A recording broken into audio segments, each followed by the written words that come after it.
Bonjour, and welcome to episode 12 of my French Revolution vlog. This time we're going to be thinking about the Directory, and in particular the Constitution of 1775 and the political fallout that accompanied it. I remember that last time we said that the big issues of the Directory period are how successful the Directory were, whether they deal with the issues that faced them and overcome them, and in what ways they were a failure. And then why it is that things fall apart in 1799, allowing the military under Napoleon to take control of France. And we said last time that in terms of successes, that the Directory started off with a pretty decent hand in terms of the war, and that it was coping quite well with the threat of the emigres who were trying to bring back royalism to France. That political violence had been problematic, but that it sort of peaked in late 1795, and after that was less of an issue. We said that the economy was a big challenge and continued to be a big challenge as it had been through the whole of the French Revolution. And the thing that we hadn't talked about was the actual kind of political control of France. And this is what the Constitution of 1795 was brought in to settle. Now, this has been an issue, again, in an ongoing way since 1789. In 1789, they removed the absolute monarch, Louis XVI, and replaced him with himself as a constitutional monarch, with the Legislative Assembly working alongside him. Now, when Louis XVI had failed to embrace the revolution, he had been removed via the guillotine, and the National Convention had stepped in to take over with the Committee of Public Safety operating above them. But that turned out to be a bad move because the Jacobins had seized control, and Robespierre had kind of become, at least in people's minds, a sort of dictator figure. So the 1795 Constitution was cooked up in that environment, in that context. There's an attempt by the constitutional writers to try and create a constitution which would avoid any sort of extremism, would avoid too much power falling in the hands of one person or one group of people. And in particular, not having a Jacobin Robespierre style dictatorship. And so there are three bodies that are created to try and kind of a triangle of checks and balances to try and stop this happening. There's the Council of Ancients, the Council of 500, sort of two parts of a parliament, and then above them, the directors themselves. So the Council of 500, if we start there, in fact, if we start below that, are the electors themselves. Actually, anyone in this scheme, or any man, in theory, could. Not any man could vote. There's a property qualification to vote. So immediately you've got a middle class kind of voting pool.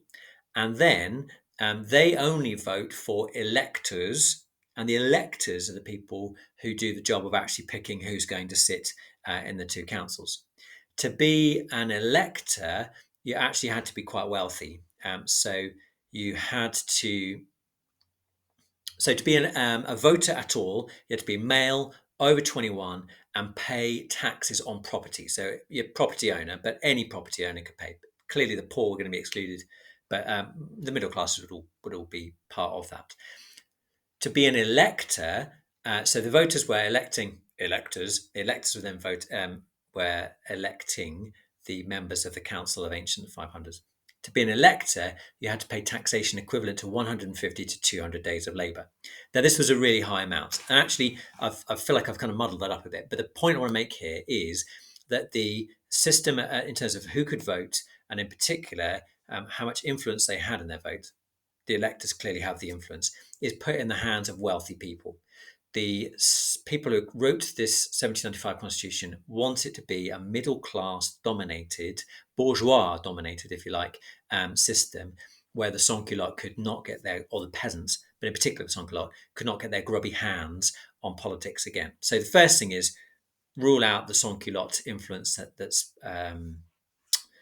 driven France to radicalism over the previous couple of years. So above that, the Council of 500. The Council of 500, obviously 500, you had to be 30 years old to join the Council of 500. So again, this is an idea of like you've got over your radical youth and you're now kind of middle-aged-ish and responsible. And the Council of 500 was going to be responsible for initiating and drafting new legislation, new laws. So they would come up with ideas and they would write them and propose them. The Council of Ancients, for which you had to be ancient to join, or over 40, bit disappointing for me. Council of Ancients had the right then to refuse or approve bills that were put to them. So the Council of 500 put forward a law, and the Council of Ancients just said yes or no. They didn't have any rights to think of laws themselves that they wanted to bring in, nor did they have the right to amend laws that the Council of 500 were proposing. So immediately there's kind of a murky dysfunctionality to the system. The positives of it, I guess you would say, is that two groups of people are taking, and you had to be, for something to get through both groups of people, it had to be something that was popular across the board, and it was unlikely to be super radical. That was their aim. But the downside was that it created a sort of a lack of accountability and a lack of responsibility amongst these two groups. Above those two councils, the directors sat. There were 5 directors, and they were responsible for law enforcement and foreign and military affairs. But they had no part in creating laws. They had no right to veto laws. So if a law was put forward and they didn't like it, they couldn't say no to it. They had no rights over finance, and no part in creating legislation.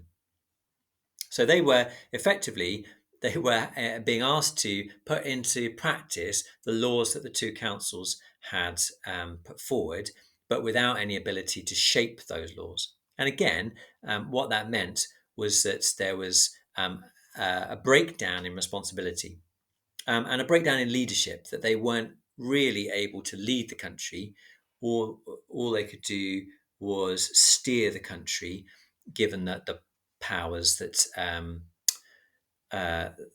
the councils had given to them.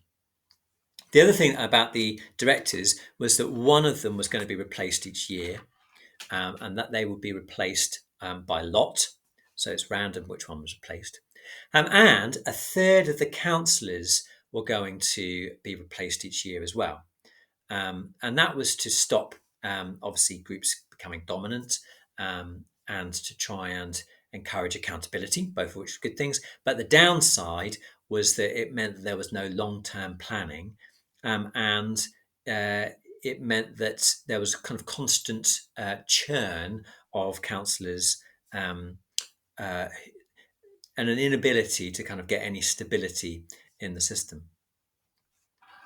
So the elections that were going to happen every year, and they were worried in the first year about royalists and Jacobins, but Jacobins had kind of been squashed and dealt with, not least through the White Terror.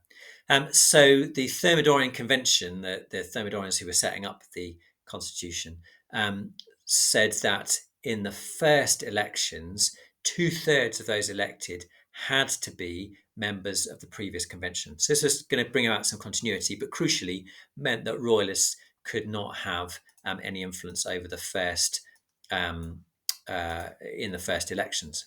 So those elections of 1796 went all right, but after that, the 2 elections, as you probably know, ended up causing significant amounts of trouble. The first election in September 1797 led to the coup of Fructidor, because the royalists did much better than expected in it. And the directors had all been selected on the basis of being Republicans. Several of them had voted for the death of Louis XVI, and they're all kind of committed to the Republic and have fought, many of them, for the Republic. So the coup of Fructidor, the royalists doing well, they do not want that to happen. And crucially at this stage, they intervene in the elections in order to make sure that they are not ratified. 53 deputies are arrested, and 2 directors are actually removed as well for royalist sympathies. And the army plays a role in backing this up. The following year, having established this precedent, in 1798, The results again are a bit worrying. A load of now neo-Jacobins are elected. Neo-Jacobins are, they're Jacobins, but they're new Jacobins. They don't believe in terror, but they do believe in the same sort of radical policies that, or the radicalization of the revolution that had been around before, and were that they were sort of recognisably Jacobin in their ideas.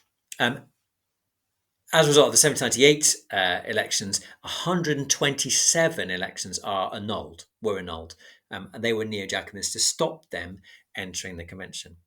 In both these cases, in 1797 and 1798, the coup of Fructidor and the coup of Floreal, what you see is the consequences of the 1795 constitution, that there's this dysfunctionality between the two councils of ancients and 500s, but in particular that the directors are being asked to lead but not given the powers to do so. And what that creates is a system which is unloved by anyone and breaks down really quickly into an illegal, both coups are illegal, all coups are illegal, but that we need to emphasize that, an illegal clinging on to power by those people who are there in direct contravention of the constitution that they're meant to be upholding. So when we think about why do things fall apart in 1799, well, one of the reasons is that the directors, in particular, have undermined the system already through these coups and through holding on to power in an illegal manner, and that nobody really wants to fight to keep the 1795 constitution intact because of its flaws and weaknesses. So we're thinking here all completely about the Constitution this time because it's quite a complicated thing. But the key thing I wanted to talk about was successes and failures. The successes and failures here of the Directory, they're successful in creating a Constitution that doesn't lead to one person, one man, being dictatorial. But in doing that, they create a system that is weak in other ways, in other important ways, and actually ends up undermining the whole system. So in terms of political leadership, the Directory is ultimately quite unsuccessful in providing a system that people wanted to fight for. And I would say that's one of the big reasons why people didn't want to support the Directory, but it might not be the main reason in bringing down the Directory. Next time, we'll think about those events in 1796 through to 99, which also contribute to the end of the Directory, and we'll try and sum up how successful they were in that period too. See you there.